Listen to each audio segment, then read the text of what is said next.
बच्चों, कैसे हैं आप सभी। उम्मीद करती हूँ आप सभी बहुत अच्छे से होंगे। कक्षा की शुरुआत करते हैं। पाठ है हमारा विराम चिन्ह, पंक्चुएशन।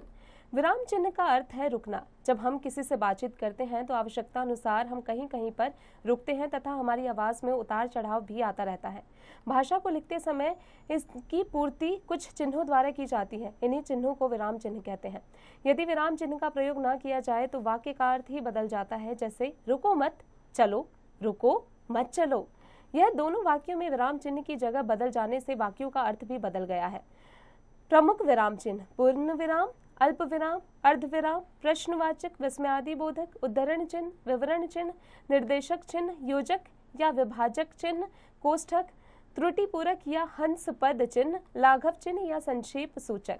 पूर्ण विराम यानी फुल स्टॉप। प्रत्येक वाक्य की समाप्ति के निर्देश को हम लिखित वाक्य में पूर्ण विराम से करते हैं। यह चिन्ह एक खड़ी लकीर के रूप में किया जाता है। जैसे बच्चा दूध पी रहा है, पूर्ण विराम। मेरा मित्र डॉक्टर है, पूर्ण विराम। अल्प विराम यानी कॉमा।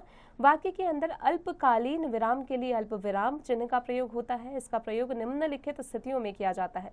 योजकहीन दो सजातीय शब्दों के बीच में, जैसे निखिल अल्प विराम, अखिल अल्प विराम, अनिल और रमेश खेल रहे हैं। वाक्य में जहां कम रुकना पड़ता है, जैसे मैंने उस व्यक्ति को देखा अल्प विराम पीड़ा से करा रहा था।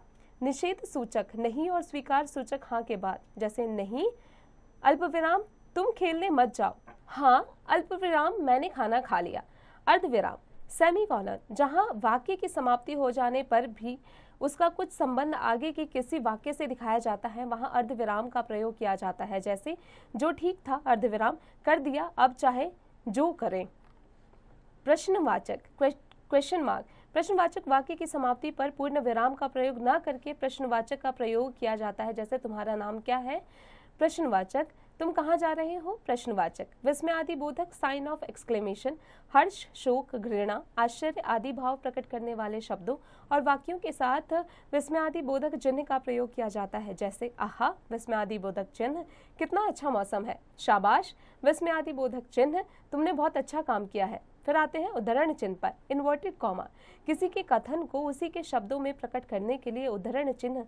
जैसे बाल गंगाधर तिलक ने स्वतंत्रता हमारा जन सिद्ध अधिकार है।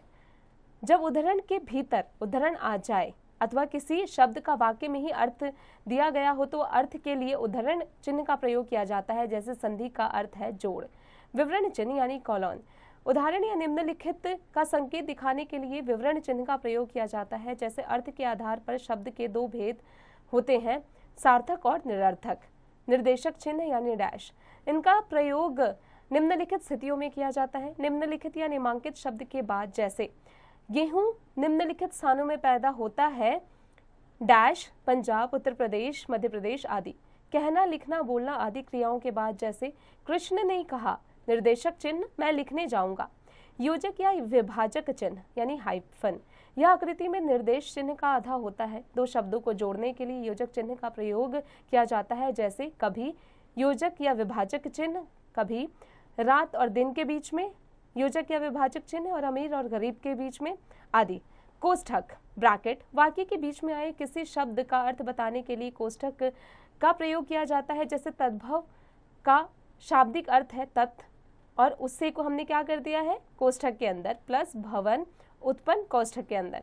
वर्गित विवरण में वर्गों की संख्या को कोष्ठक में रखा जाता है। जैसे त्रुटिपूरक पुराक साइन ऑफ इंसर्शन, लिखते समय यदि गलती से कोई शब्द छूट जाता है तब त्रुटिपूरक चिन्ह लगाकर ऊपर लिख दिया जाता है। जैसे सभी कर्मचारी त्रुटिपूरक चिन्ह लगाकर सुबह 9 बजे आए।